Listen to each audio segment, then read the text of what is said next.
Nous allons vous présenter une vidéo pour vous rappeler les règles indispensables à respecter pour la pratique de l'escalade.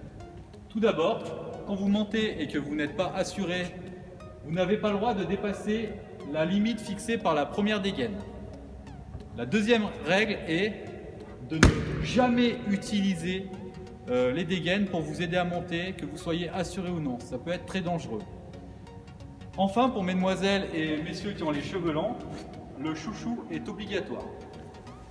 Avant de grimper, vérifiez qu'il n'y ait pas de vrille au sommet de la corde. Sinon, faire un tour pour supprimer cette vrille.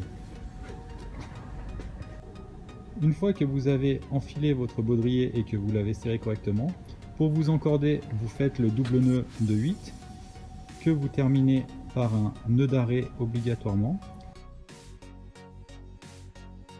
Une fois que le grimpeur est équipé avec son double nœud de 8 et son nœud d'arrêt, l'assureur se prépare également avec son panier.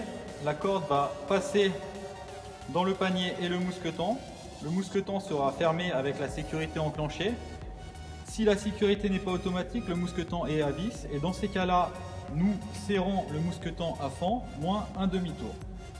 Ensuite, nous contrôlons chacun nos équipements et nous appelons le professeur pour une dernière vérification obligatoire. Nous sommes prêts à grimper. Une fois que le grimpeur est équipé et que l'assureur l'est également, le professeur vient vérifier le bon encordement de la cordée et il autorise le grimpeur à monter.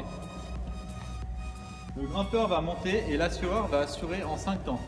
1. Je tends la corde. 2. Je ramène. 3. Je soutiens. 4. Je remets la main en position initiale. Et 5. C'est la position du départ. Le principe est que la corde la main droite est toujours vers le bas. C'est ce qui permet de bloquer la corde. Quand la main est en l'air, la corde coulisse. Quand la main est en bas, la corde est bloquée. 1. Je tends. 2. Je ramène. 3. Soutien. 4. Position initiale. 5. Position de départ.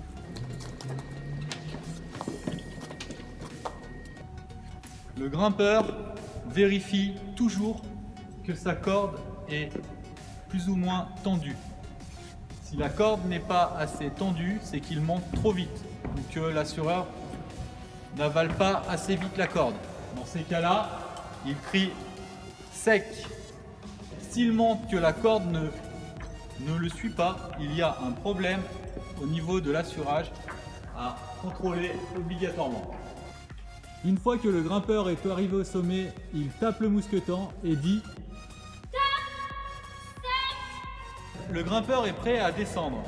Pour cela, il s'assoit confortablement dans son baudrier lorsque l'assureur l'a pris bien sec et il va se pousser délicatement du mur avec ses pieds posés à plat contre le mur.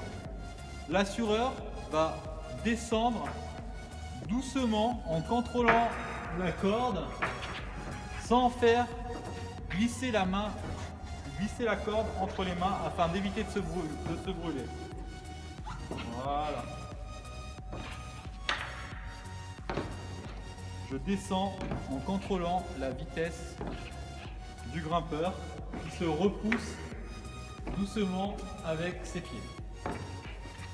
Lorsque j'assure, je suis concentré, je fais attention à la tension de ma corde et je ne me laisse pas disperser par d'autres camarades. Nous allons maintenant voir le rôle du contre-assureur.